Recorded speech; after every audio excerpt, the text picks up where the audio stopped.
Hello hi అండి. బాగున్నారా? అందరూ బాగున్నారా అండి? ఈరోజు నేను కజ్జికాయలు చేస్తానండి. మరి మీకు కజ్జికాయల కలర్ నచ్చిందా అండి? అలాగే కజ్జికాయ షేప్ నచ్చిందా అండి? మరి బాగున్నాయా అండి? మీకు నచ్చాయండి? ఈరోజు కజ్జికాయలు చేయాలనిపించిందండి, చేశానండి. చాలా అంటే చాలా బాగా వచ్చినాయండి. తింటే చాలా రుచిగా ఉన్నాయండి. ఎంత బాగున్నాయంటే చెప్పలేమండి. నిజంగా చాలా చాలా బాగున్నాయండి. అప్పుడప్పుడు ఇవి పాతకాలపు వంటలే కానీ ఇప్పుడు మళ్ళీ మనం చేసుకున్నామంటే మాత్రం చాలా అంటే చాలా బాగుంటుందండి. అప్పుడు అమ్మమ్మలు, తాతయ్యలు, నాన్నమ్మలు, అలాగే పిన్నులు, చిన్నాన్నలు ఇట్లా ఉండేటప్పుడు వాళ్ళు చేసి పెట్టేవారండి మేము చిన్నగా ఉండేటప్పుడు. ఇప్పుడు మనం పెద్దగా అయ్యాము, మనం కూడా అన్నీ నేర్చుకున్నాము, మనం కూడా మన పిల్లలకి చేసి పెడుతున్నామండి. వాళ్ళు కూడా చాలా సరదాపడి తింటారండి.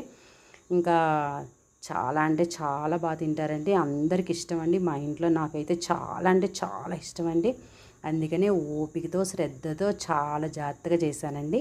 బాగా వచ్చినాయి కదండి. అలాగే షేర్ చేయండి, మర్చిపోకండి. ఇంకా కొంతమంది చూస్తారు. అలాగే లైక్ చేయండి, అలాగే సబ్స్క్రైబ్ కూడా చేయండి. అలాగే కామెంట్ బాక్స్లోని నేను ఏం చేశాను, ఎన్ని ఉన్నాయి అనేది నాకు కొంచెం నెంబర్ పెట్టండి. కజ్జికాయలు నేను ఎన్ని చేశాను, ఈ ప్లేట్లో ఎన్ని కజ్జికాయలు ఉన్నాయనేది నాకు నెంబర్ పెట్టండి. ఓకేనా అండి?